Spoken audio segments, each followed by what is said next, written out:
रोहन हिमालय के पास एक छोटे से गांव में रहता था।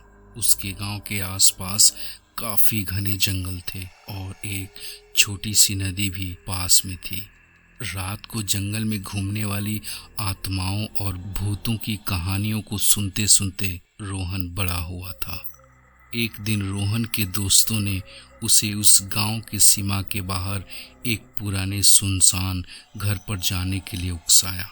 उसके दोस्तों ने कहा कि उस घर में कई साल पहले एक औरत की मौत हो गई थी, जिसकी आत्मा उस घर में आज भी घूमती है। रोहन ने अपने दोस्तों की बात मान ली और अकेले ही उस घर में जाने के लिए राजी हो गया। रात के समय जब रोहन उस घर के पास पहुंचा, तब ठंड के मौसम होने की वजह से उसे और भी ठंड लग रही थी।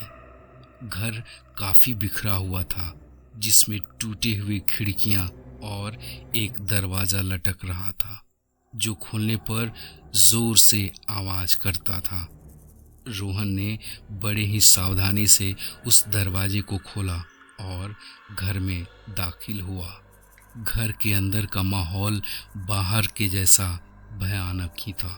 छत से जाले लटक रहे थे और हर कदम पर कुछ न कुछ सामान बिखरा हुआ था, जो पैरों से यूं ही टकरा जाता। अचानक गौरव को ऊपर से एक आवाज सुनाई दी। उसे लगा कि आसपास कोई चल रहा है।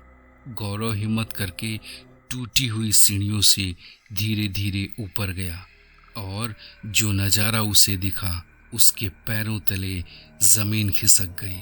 उसने देखा एक लंबी बाल वाली औरत सफेद साड़ी में उसके तरफ चली आ रही है।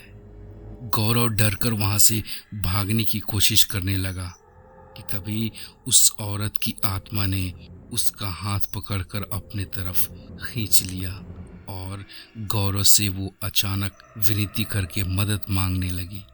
कहने लगी, मदद करो मेरी, प्लीज। यह सुनकर गौरव बिल्कुल चौंक गया। उस औरत ने आगे कहा कि वो एक घरेलू हिंसा का शिकार हुई है। उसके पति ने उसकी हत्या करके इसी जंगल में उसे दफना दिया है। तभी से उसकी आत्मा इस घर में कैद हो गई है। यह सुनकर रोहन ने उसकी आत्मा की मदद करने का सोचा और उसने वादा किया कि वह उसे मुक्ति दिलाकर ही रहेगा। रोहन अपने दोस्तों की मदद से उस आत्मा के शरीर को ढूंढ लिया, जो कि उसे एक पेड़ के नीचे मिला, और फिर रोहन ने पुलिस को यह सूचना दे दी। पुलिस उस आत्मा के पति को गिरफ्तार कर लिया और उसे कोर्ट ले जाकर उम्र कैद की सजा सुनाई। तो दोस्तों, ये कहानी आप लोगों को कैसी लगी? अगर ज़रा सी भी अच्छी लगी हो तो प्लीज़ इस वीडियो को लाइक करें, शेयर करें, और हाँ, अगर आप हमारे चैनल पर नए हैं, पहली बार आप हमारे चैनल पर आए हैं, तो प्लीज़ हमारे चैनल को सब्सक्राइब करें। थोड़ा सा सपोर्ट हमें भी करें। तो मिलते हैं आपसे एक और नई कहानी के साथ। तब तक के लिए जय हिंद, वंदे मातरम।